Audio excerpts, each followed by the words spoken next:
कि शुरू में कुछ प्लेयर्स बॉलर्स ने आजकल ख़ास तौर पे मीडिया पे बात करना शुरू किया कि मोहम्मद आमिर और आसिफ आए तो हमें लगा कि इसको जगह देनी है तो हमने रिटायरमेंट ले ली। ये मैं तो जानता हूँ आपसे भी सेकंड थॉट लेना चाहूँगा कि मोहम्मद आमिर ने अपनी जगह बनाई। जब वो आया उसने 2009 का वर्ल्ड कप जिताया, 2010 में बड़ी अच्छी बॉलिंग की, और जिस तरह की आपने वो सीरीज ऑस्ट्रेलिया के ख़िलाफ़ हमने ऑस्ट्रेलिया को हराया इंग्लैंड के अंदर, तो वो बड़ी ज़बरदस्ती आपने जगह बनाई। एक तो पहले हम वो बात कर लेते हैं, और दूसरी चीज़ ये है कि एक अनफॉर्चुनेट इंसिडेंट आता है, वो आपका स्पॉट फिक्सिंग वाला मामला होता है। अच्छा, अब उसमें दो स्कूल ऑफ थॉट है। एक ये है जो मैं भी उस पर बिलीव करता हूँ कि अगर किसी से कोई मिस्टेक होती है तो लाइक एनी अदर प्रॉब्लम आप उसको ओबे करते हो, जो भी आपकी सैंक्शन लगती हैं, उसके बाद you are absolutely okay with any other person, जैसे एज एनी नॉर्मल पर्सन, वो आपने उसी तरह सैंक्शन हुई। अब आपके दूसरा स्कूल ऑफ थॉट जो है कि नहीं खेलना चाहिए, आपका क्या बिलीव है इस पे? देखिए, as a person, as a human being, हमारे इस्लाम में भी है, और वैसे ही एक वर्ल्ड का एक तरीका है कि सेकंड चांस लाइफ में मिलना चाहता है, बट उसी के जो कहता है कि हाँ मैं इम्प्रूव होना चाहता हूँ, मैं बेटर होना चाहता हूँ। ठीक है, अब ये नहीं है कि एक गलती की तो उसको बार बार करना, तो कहना मुझे माफ कर दो, ये कोई तरीका ही हमारे इस्लाम में भी नहीं है। हाँ, अल्लाह कहता है कि अगर आप एक गलती करते हो उसकी दिल से माफी मांगते हो और ये कहते हो कि मैं आइंदा ये नहीं करूंगा, तो उसकी माफी है। ठीक है, लेकिन आप एक चीज बार बार कर रहे हो तो उसकी कोई माफी नहीं है। बिल्कुल। तो एक तो ये एक लोगों का माइंडसेट होना चाहिए। और देखिए, जहाँ पे 20 लोग हैं ना, वहाँ पे शायद 15 आपको पसंद करे, 5 ना करें, या 15 डिसलाइक करे, 5 पसंद करें। बिल्कुल। तो ये तो सारी जिंदगी मेरे साथ लगा रहेगा। ठीक है, ये चीज़ मुझे नहीं बॉदर करती, क्योंकि ये तो घर में नहीं होता, क्योंकि हर किसी का माइंडसेट डिफरेंट होता है। कोई आपको एक्सेप्ट करता है, किसी का आपको बात करना पसंद है, आपको किसी का नहीं है। तो इसी तरह किसी को पसंद था मैं टीम में आ जाऊँ, किसी को नहीं होगा कि मैं ना आऊँ। बात यह है कि भाई बिल्कुल, अगर एक इंसान बेटर होना चाहता है, वो कहना चाहता है कि I want to prove myself, तो उसको मौका देना चाहिए। बिल्कुल, ये तो हर जगह भी लिखा हुआ है और हमारा इस्लाम भी यही कहता है। बिल्कुल ऐसा ही, ये तो कोई दो राय नहीं है। दूसरा ये है कि देखें, आपने जैसे बात की, मैं परफॉर्मेंस से टीम में आया था, ऐसे ही है, और मैंने जगह बनाई थी अल्हम्दुलिल्लाह, और परफॉर्मेंस से बनाई थी, बिल्कुल ऐसे ही, और नो डाउट। और हाँ, मेरे लिए ब्लेसिंग ये थी कि जब मैं टीम में आया था तो मेरे से पहले जो बॉलर्स खेल रहे थे वो लेजेंड्स थे, उन्होंने पाकिस्तान के लिए बहुत कुछ किया हुआ था।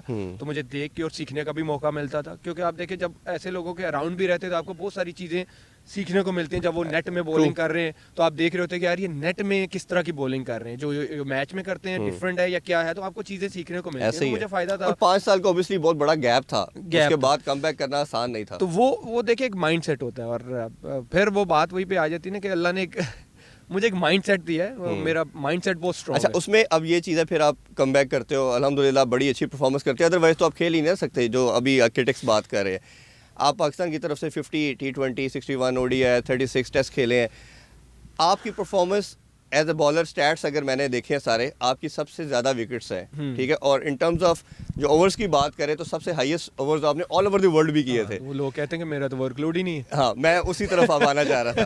फिर वर्ल्ड कप आता है 2019 का, आप उसमें से बेस्ट बॉलर पाकिस्तान की तरफ से बनते हो, हाईएस्ट विकेट टेकर होते हो।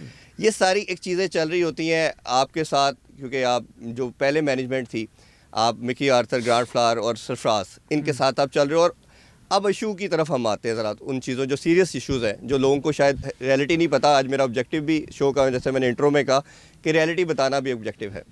आपने रिटायरमेंट अनाउंस की, आप कहते हैं कि जी मेरा वर्कलोड का इशू था, पहले आपने टेस्ट से रिटायरमेंट ली, टेस्ट के बाद आपका इस करंट मैनेजमेंट के साथ इशू आता है। टेस्ट के हवाले से मैं अपने नाजरीन को बताना चाहूँगा कि जो मोहम्मद आमिर ने बयान दिया कि मेरा वर्कलोड की वजह से मैंने 2019 के अंदर पहले ही बोल दिया था कोच को और कैप्टन को कि मैं आगे जो है क्रिकेट टेस्ट मैचेस नहीं खेलूँगा, मैं उसकी गारंटी के साथ मैंने ख़ुद ये verify Mickey Arthur, grant flower और सरफराज से किया था कि ये बिल्कुल ठीक बात कर रहे थे। और ये उस टाइम भी मुझे पता था, मैंने लेटर ऑन भी कंफर्म किया।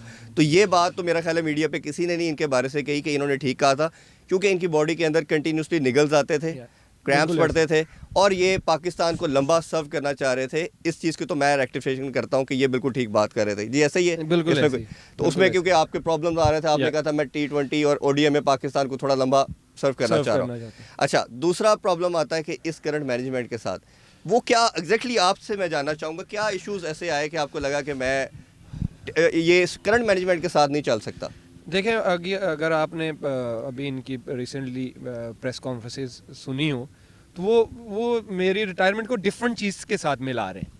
वो मिला रहे हैं जी, अगर उनको वो ड्रॉप हुए थे तो परफॉर्मेंस की वजह से हुए थे, उनको डोमेस्टिक में जाना चाहिए था, तो उनको जो है परफॉर्म करना चाहिए था, वो टीम में आ जाते।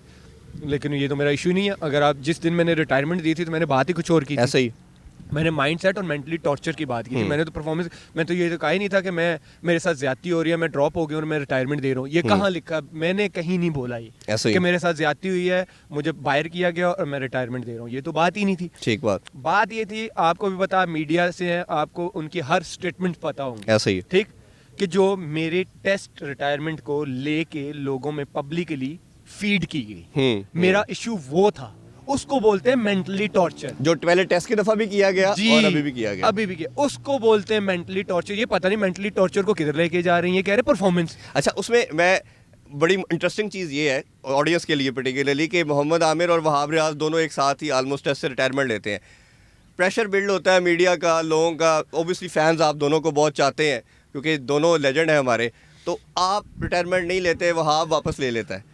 अब मुझे समझ नहीं आ रही, ये दौरा न्यूजीलैंड होता है, उससे पहले भी कई दौरे होते हैं, वहाब ट्रैवल करता है, इंग्लैंड से आ जाता है, वहाब रियाज को कहा जाता है कि आप टेस्ट से वापस आए, आपने टेस्ट खेलना है, सिलेक्शन के बाद खिलाया नहीं जाता। ये मुझे आज तक इसकी लॉजिक समझ नहीं आई। बेटर बनता है उनसे करना। हाँ नहीं, मैंने किया है, ये मैंने किया, मुझे उन्होंने रिटायरमेंट वापस लिया आपने, तो उसको खिलाएं, फिर उसको खिलाएं, उसको न्यूजीलैंड में और खिलाना चाहिए था। जब आपके जो नए लड़के हैं, अब्बास आपका 120 की पेस पे आ गया, 125 से खिलाना चाहिए। नसीम शाह जो है वो पता है, मैं बताता हूँ प्रॉब्लम कहाँ पे आ रही है।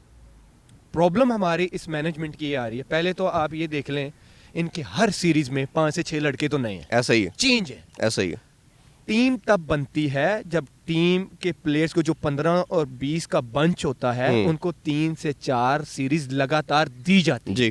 ठीक, आप जब से ये मैनेजमेंट आई है, आप हर टूर उठा के देख लें, लड़के चेंज है। बिल्कुल ऐसा ही है। ठीक है, प्रॉब्लम कहाँ पे आ रही है? ये बने हुए प्रोडक्ट के कहते हैं तू घर पे है ना, हाँ, पहले इन्हू चेक कर लीजिए। सही है। ये पंजाबी में वो मैं कह रहा हूँ इनको, एक बना हुआ प्रोडक्ट और जिसको बनाना है, दो डिफरेंट चीजें। बिल्कुल ऐसे ही है। जिसको बनाना है, अब मैं बताता हूँ इसकी एग्जांपल ऐसे, आपने कोई ब्रांड लॉन्च करना है, उसको वो आप डायरेक्ट मार्केट में नहीं फेंकेंगे। ऐसे ही आप पहले अपने जानने वालों से, अपने रिश्तेदारों से उसको चेक कराएंगे। ऐसे ही कि यार देख जरा ये कैसा है, ठीक है, चल सकता है मार्केट में कि नहीं। इसी तरह एक डोमेस्टिक प्लेयर है, वो एक मैच खेलता, आप बड़ी दुनिया में उसको फेंक देते हो। ऐसे ही जब वो वहां पे फेल होता है, उसके बाद वो आके इधर भी नजर नहीं आता। भाई इसकी एग्जांपल मैं कोट करूंगा बाबर आजम की। बाबर आजम को मैं शुरू से 2014-15 से देख रहा था। जब मिकी ने और ग्रांट फ्लावर ने देखा कि ये पाकिस्तान की इंटरनेशनल कमोडिटी है, मैं उसका विटनेस हूँ अगेन कि उन्होंने इसको ऐसे चांस दिया कि उसको नंबर 3 स्लॉट दिया, और उसके सामने मैं उसका विटनेस हूँ कि उन्होंने कहा कि तुम हमारे हर गेम में खेलोगे, हर जगह क्योंकि तुम्हें ये स्लॉट मिलेगा। उसको तैयार किया।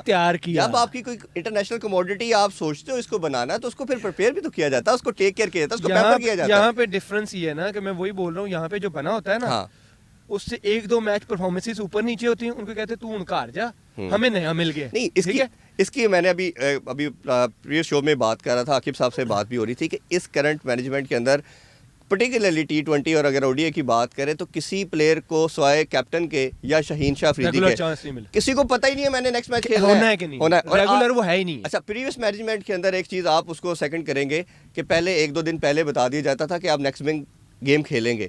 अब 1-2 दिन पहले जी, मैं जब एशिया कप से ड्रॉप हुआ था ना, तो मिकी ने मुझे बोला था कि आप साउथ अफ्रीका सीरीज खेल रहे हो, वो 3 महीने के बाद थी। That is the point, my point, कि आप कैसे एक प्लेयर को बनाते हो। जी, अब जो ये करंट मैनेजमेंट है, ये बहुत बड़ा इशू है कि वो सुबह जब आ रहे हैं, जो भी सरफराज के साथ भी इशू हुआ इंग्लैंड के अंदर, कि वो प्रैक्टिस अपनी रूटीन की करके ट्रेनिंग कर रहे थे, मैं देख रहा था वो ट्रेनिंग कर रहे थे, और उनको आधे घंटे पहले कहा जी you are playing the game. तो वो उन्होंने फिर आगे से रेजिस्ट किया। ऑब्वियसली कोई भी ह्यूमन नहीं कहेगा कि कितना आपका कैप्टन रह चुका हो और आप उसको आधे घंटे पहले कह रहे हैं आपने गेम खेलनी है। तो ये माइंडसेट कितना टॉर्चरिंग है एक प्लेयर के लिए, कितना नुकसानदेह है प्लेयर के लिए, नुकसानदेह है। एक तो पहले तो आप बने प्रोडक्ट, अच्छा फिर कहते हैं जब नया कोई आता है ना, उसको नहीं अभी हमें इसको ना चांस देना चाहिए। तो जो एक बना प्रोडक्ट होता है उससे हल्का सा परफॉर्म ऊपर नीचे होता है, कहते हैं अब तू तो जा ना, तुम्हें कोई चांस नहीं है, तो अब देखते हैं तू प्रूव करेगा। बुमराह ने 16 मैचों में 2 विकेट थे उसकी। ऐसा ही है, मुझे याद है आपको? जी बिल्कुल याद है। खेलता रहा, बिल्कुल आया रिदम में कि नहीं आया? क्यों? कि उसको पता था कि मैनेजमेंट मेरे पे ट्रस्ट कर रही है और मैनेजमेंट को पता था कि इसने पास में प्रूव किया हुआ है हमारा मेन तो हमें इस पे डाउट नहीं होना चाहिए। जहां पे वो गिरा हुआ है यहीं पे तो हमने उठाना है। कोचेस का काम क्या है? अगर ये काम नहीं करना इस लेवल पे तो आके मेरा ख्याल है सारे के सारे पे रोनाल्डो ही ले आने हैं, तो मेरी कोचिंग का काम क्या है भाई?